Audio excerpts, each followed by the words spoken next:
본문 말씀은 사무엘의 죽음을 기록하고 있어요. 뜻밖의 28장 3절 말씀입니다. 시작. 사무엘이 죽었으므로 온 이스라엘이 그를 두고 슬피 울며 그의 고향 라마에 장사하였고 사울은 신접한 자와 박수를 그 땅에서 쫓아내었더라.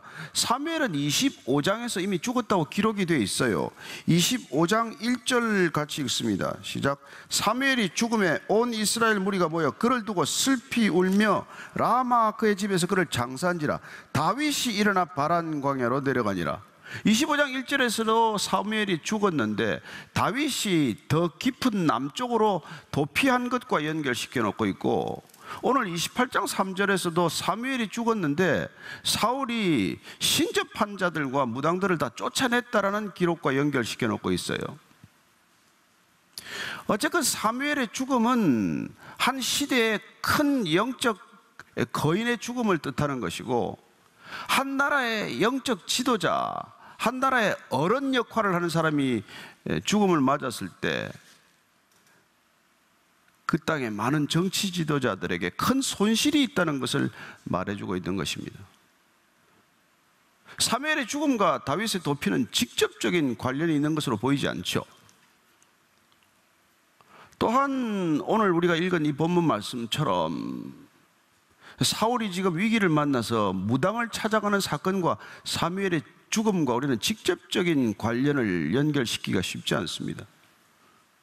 그러나 우리가 더 깊은 눈을 뜨고 영적인 세계를 바라보면 한 영적인 지도자의 죽음 앞에서 이런 시대적인 정치 지도자들이 흔들리는 모습을 보게 된다는 것입니다. 따라서 한 집에 어른이 없거나 한 나라에 어른이 없다는 것은 대단히 큰 손실이고 큰 슬픔이라는 것을 기억해야 합니다. 이 시대에 어른이 없어요. 어른을 인정하지 않습니다. 아이들이 어른 노릇을 합니다. 젊은 세대가 더 어른스럽다고 생각을 합니다. 세상은 점점 더 불안해지겠죠. 어른의 지혜를 인정하지 않으니까요. 어른이 가리키는 길을 따르려고 생각하지 않으니까요. 그렇습니다. 사무엘이라는 한 지도자가 죽었기 때문에 결과적으로 결국 다윗은 블레셋의 아기스를 찾아가는 결정을 내리게 되고, 사무엘이 죽었기 때문에 그 이후로 일어나는 여러 가지 과정을 거쳐서 오늘 사울은 무당을 찾아가는 그런 일이 있다는 것입니다. 이스라엘을 대표하는 두 지도자예요. 다윗은 가서 안 될 블레셋 사람 지도자인 아기스 왕을 찾아가게 되고, 이스라엘의 현직 왕인 사울은 절대로 가서는 안 될 신접한 여인을 찾아갔다는 게 오늘 이 얘기의 골자예요. 둘 다 위기에 빠졌다는 것입니다. 어쩌면 우리도 이런 위기에 빠져 있어요. 신앙을 가진 사람이나 안 가진 사람이나, 잘 믿는 사람이나 대충 믿는 사람이나 우리는 동일한 지금 위기를 맞고 있다는 것입니다. 따라서 어떤 선택을 하느냐에 따라서 우리는 생과 사의 갈림길에 놓여 있다는 것, 이게 우리가 신앙의 본질이라고 하는 것입니다.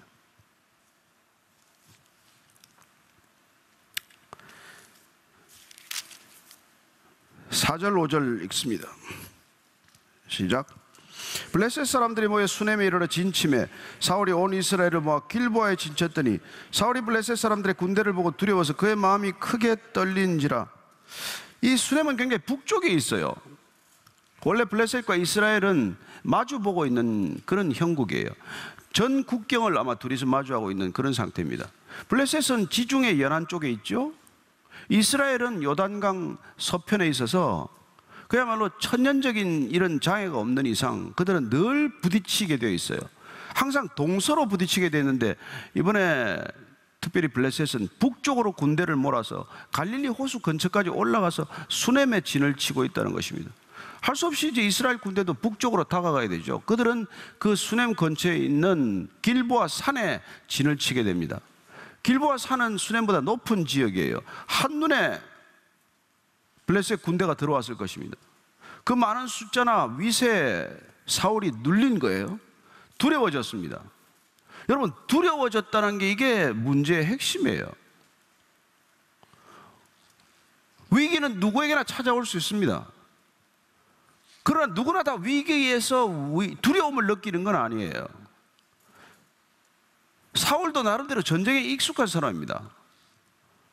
사울은 초기에 승승장구했습니다. 가는 곳마다 이겼어요. 그래서 14장 47절 48절을 보면 이렇게 기록하고 있습니다. 같이 읽습니다. 사울이 이스라엘 왕위에 오른 후에 사방에 있는 모든 대적 곧 모압과 암몬 자손과 에돔과 소바의 왕들과 블레셋 사람들을 쳤는데 향하는 곳마다 이겼고 용감하게 아말렉 사람들을 치고 이스라엘을 그 약탈하는 자들의 손에서 건졌더라. 초기에 이렇게 사울은 굉장히 전쟁에 마치 능한 사람처럼 승리의 맛을 보았습니다. 왜요? 하나님께서 구원하시고자 하는 그 의지를 받아들였고 하나님을 의뢰하고 하나님을 의지하여 전쟁을 치렀기 때문이죠. 그런데 지금은 왜 두려워졌습니까? 그가 하나님을 떠났기 때문이에요. 뭐 언제는 수가 많았습니까? 이 앞서 전쟁 때는 불과 3,000명으로 있다가 그것도 다 도망가고 600명 남았어요. 아들 요나단이 병기 든 자 딱 한 명 데리고 적진으로 뛰어듭니다. 그 600명으로도 전쟁을 승기를 잡아서 승리로 이끌어가는 것을 보게 돼요. 따라서 지금 이 적들 앞에서 두려움을 느끼고 마음이 떨리는 상태, 여러분 이건 지금 아주 큰 위기 중에서도 위기라는 것입니다. 적이 강해서 위기가 아니라 적을 대하는 사울의 마음이 지금 불안하다는 게 위기의 본질이란 말이에요. 여러분 이 세상의 위기가 위기의 본질이 아니에요. 이 세상의 위기 앞에 우리가 어떻게 그 위기를 바라보며 그 위기에 어떻게 대처할 것인가는 우리의 태도, 우리의 자세가 흔들릴 때 그게 더 큰 위기라는 것입니다. 따라서 신앙은 늘 두려움의 문제에 직면해야 하는 것이 마땅하죠. 그래서 성경은 두려워하지 말라가 366번 나온다고 그래요. 나도 안 세봤으니까. 365번 가지고 모자라는 까닭은 윤달이 있는 경우에 하루가 더 있기 때문에 366번이 나온다 라고 하는 우스갯소리를 할 만큼 하나님은 두려워하지 말라, 늘 두려워하지 말라라고 말씀하는 것이죠. 세상은 이 두려움의 문제를 어떻게 해결합니까? 늘 자신이 가져야 할 힘으로 해결하는 것이죠. 그 사람들은 다 높은 자리를 원합니다. 힘 있는 자리를 원해요. 그 자리에 와야, 그 자리에 가야 사람들이 굴복하거나 그 사람들이 두려워하거나 그 사람들이 존경하거나 그 사람들이 해코지하지 않기 때문이죠. 그래서 힘 있는 삶을 결정하는 것이죠. 어떻게 하면 내가 힘 있게 보일 것인가. 그래서 늘 다수 쪽으로 기웁니다.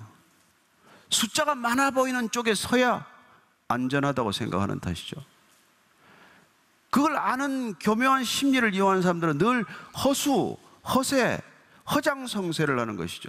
수가 많아 보이게 합니다. 늘 상투적인 수법이에요. 들어가 보면 몇이 되지도 않아요. 그런데 늘 숫자가 어마어마하게 포장을 하고 과시를 하는 것이죠. 사람들을 자기 편으로 끌어들이는 방법이에요. 하나님은 수로 일하지 않습니다. 큰 무리를 지으라고 말하지 않습니다. 따라서 사람들은 늘 자기 편으로 끌어들이는 것, 심지어 하나님마저도 내 편으로 끌어들이는 데 관심이 있다는 것입니다. 모든 종교는 신을 내 편으로 끌어들이는 일이에요. 바른 신앙과 해로운 신앙의 구별점이 뭐라고요? 우리는 하나님을 내 편으로 끌어들이기 위해서 전심을 다합니다. 지성을 다해요. 지성이면 감천이라고 말합니다.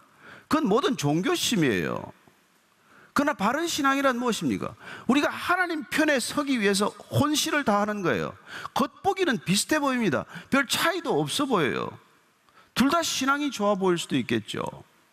그러나 정반대 동기를 가지고 그런 하나님을 대하고 있는 것이죠. 지금 사울이 두려움을 느끼고 떨리는 까닭은 그가 하나님 편에 서 있지 않기 때문이에요. 우리는 하나님 편에 서지 않는 걸 불의하다고 말합니다. 그래서 하나님을 잘 믿는 건 뭐냐? 다윗의 우리가 시편 23편 3절 기억하시죠? 내 영혼을 소생시키시고 자기 이름을 위하여 의의 길로 인도하시는 도다. 다윗이 이걸 깨달았단 말이에요. 아, 하나님은 하나님 당신 자신을 위해서 일하시는 분이구나.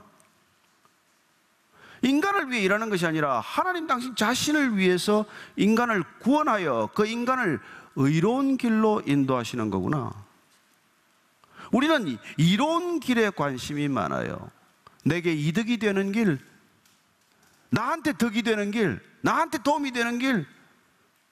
하나님은 나한테, 우리한테 이로운 길이 아니라, 그런 이득이 있는 길이 아니라 의로운 길, 하나님을 따르는 바른 길에 관심이 있으시단 말이죠.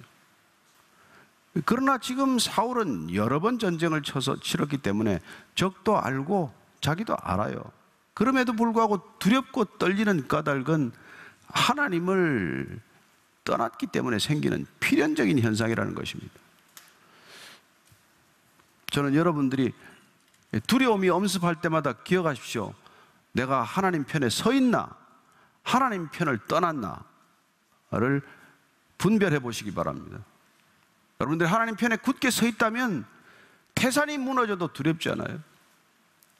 죽음도 두렵지 않습니다. 그게 그 많은 사람들이 순교하는 이유예요. 자, 6절 7절입니다. 시작. 사울이 여호와께 묻자오되 여호와께서 꿈으로도 우림으로도 선지자로도 그에게 대답하지 아니하시므로 사울이 그의 신하들에게 이르되 나를 위하여 신접한 여인을 찾으라. 내가 그리로 가서 그에게 물으리라 하니 그의 신하들이 그에게 이르되 보소서 엔돌에 신접한 여인이 있나이다. 3절 앞에서 그는 신접한 자와 박수를 다 쫓아내었더라. 이스라엘의 왕들은 이 일로 의로운 왕인지 불의한 왕인지가 분별되는 기준이에요. 얼마나 하나님을 경외하느냐, 얼마나 우상을 멀리하느냐, 얼마나 신접한 여인이나 무당이나 박수나 그런 영매나 촌술사나 강신술사나 이런 사람들을 멀리하느냐, 이게 왕이 의로운지 아닌지를 이렇게 가늠하는 기준이라는 것입니다. 근데 그는 초기에 다 쫓아냈어요. 근데 지금 좀 두렵다고 뭘 합니까? 지금 꿈으로도 우림으로도 선지자로도 대답이 없습니다. 아니, 하나님을 진적에 일찍 떠나놓고 나서 지금 하나님이 대답하지 않는다고 한탄을 하면 어떡합니까? 구약의 소리는 보면 꿈이란 언제나 하나님이 계시하실 수 있는 한 방편입니다. 우리는 꿈을 통해서 환상을 보기도 하고 꿈을 통해서 우리는 하나님의 계시를 얻기도 솔직히 하죠. 그러나 그게 사라지는 때가 있단 말입니다.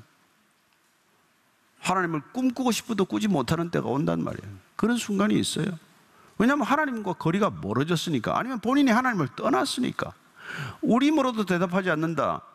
그런 제사장들을 다 죽인 사람이에요. 아히멜렉과 제사장 85명 뿐만 아니라 그 제사장의 마을인 높 주민들을 완전히 진멸하는 학살극을 벌인 사람입니다.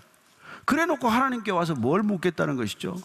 선지자도 사무엘이 죽었다라는 그 이후로는 선지자다운 선지자가 나오지도 않았지만 사울에게 하나님의 말씀을 전해줄 수 있는 선지자는 더 이상 찾아갈 수가 없는 상황이 되고 말지 않았습니까? 어떤 방법으로도 그런 하나님의 음성을 들을 길을 스스로 다 차단해 놓은 상태죠. 그래서 두렵고, 그래서 지금 난감해진 것입니다. 그런데 도대체 내려서는 안 될, 적어도 이스라엘 왕이라면 절대로 해서는 안 될 결정을 내립니다. 신접한 여인을 찾으라는 거예요. 답답한 나머지 다 쫓아냈던 무당을 찾아보라는 거예요. 누구도 이런 명령에 대해서 간언하는 자가 없고 하나님의 말씀을 들어서 절대로 안 된다고 말하는 선지자도 없어요. 여러분, 그게 비극인 것입니다. 지도자의 가장 큰 위기나 비극은 반대할 사람이 옆에 없다는 거예요. 이건 안 된다라고 얘기해 줄 사람이 없다는 것입니다. 8절 9절이에요. 시작. 사울이 다른 옷을 입어 변장하고 두 사람과 함께 갈새 그들이 밤에 그 여인에게 이르러서는 사울이 이르되 청하노니 나를 위하여 신접한 술법으로 내가 네게 말하는 사람을 불러 올리라 하니 여인이 그에게 이르되 내가 사울이 행한 일 곧 그가 신접한 자와 박수를 이 땅에서 멸절시켰음을 아나니 내가 어찌하여 내 생명에 올무를 놓아 나를 죽게 하려느냐 하는지라.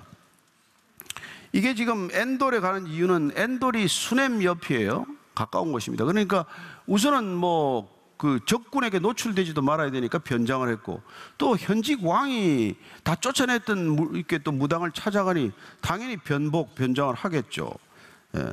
그때 이 여인이 당장은 내가 왜 이런 내 목숨을 갖다 담보로 그걸 받겠냐고 항변하는 것이죠. 그런데 사울이 뭐라 그럽니까? 10절 11절입니다. 사울이 여호와의 이름으로 그에게 맹세하여 이르되 여호와께서 살아계심을 두고 맹세하노니 내가 이 일로는 벌을 당하지 아니하리라니. 여인이 이르되 내가 누구를 내게로 불러 올리려 하니 사울이 이르되 사무엘을 불러 올리라 하는지라. 여러분, 이런 일이 있다면 여호와의 이름으로 여호와의 살아계심을 두고 맹세하는데 내가 너를 죽이지 않겠다. 아니, 어떻게 무당한테 찾아가서 여호와의 이름으로 맹세를 할 수 있냐는 것이죠. 근데 이런 일들을 오늘날 우리도 버젓이하고 있습니다. 성경에 손을 얹고 맹세한 것을 그냥 헌신짝처럼 약속을 깨뜨리는 일은 이것과 별다른 일인 줄 아십니까?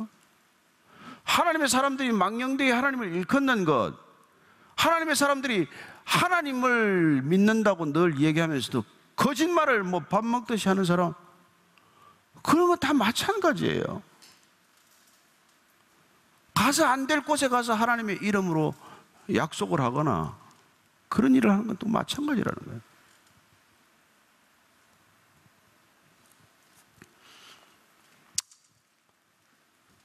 (12절) (13절입니다) 여인이 사무엘을 보고 큰 소리로 외치며 사울에게 말하여 이르되 당신이 어찌하여 나를 속이셨나이까? 당신이 사울이시니이다. 당신이 왕이 그에게 이르되 두려워하지 말라. 내가 무엇을 보았느냐 하니 여인이 사울에게 이르되 내가 영이 땅에서 올라오는 것을 보았나이다 하는지라. 성경에서 가장 혼동스러운 부분이 이분이에요. 굉장히 해석들이 많습니다. 결론부터 말씀드리면 크게 보면 두 가지예요. 하나는 속임수다 라고 하는 것, 귀신의 속임수다 하고 보는 큰 관점이 있고, 또 하나는 하나님께서 마지막으로 사울을 긍휼히 여겨서 이 무당을 통해서 사무엘을 보내서 그에게 마지막 경고를 한 거다라고 해석하는 사람들이 있어요. 여러분들 각자 가시거든 사무엘을 만나서 물어보십시오. 그때 직접 오셨습니까? 안 오셨습니까? 확인할 길은 없어요. 그런데 이렇게 불러서 어쩌고 저쩌고 하는 거는 귀신의 장난들이란 말이에요. 우리가 히브리서 말씀대로 말이죠. 우리가 한번 죽는 것은 정한이 있죠. 죽고 나면 반드시 심판이 있으리로다. 심판이란 우리가 어디에 있을지 그 거처가 정해지는 마지막 결정적 사건이란 말이에요. 네. 따라서 저와 여러분들이 이거 가지고 여러분들이 논문도 쓴 사람이 많고 하지만은 찾아봐야 별로 결론이 없어요.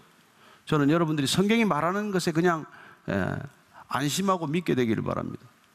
그리고 너무 깊이 들어가다 보면 혼란스러워져요. 사실 솔직히 말씀드리면 사울이 그에게 이르되 그의 모양이 어떠하냐니 그가 이르되 한 노인이 올라오는데 그가 겉옷을 입었나이다 하더라. 사울이 그가 사무엘인 줄 알고 그의 얼굴을 땅에 대고 절하니라.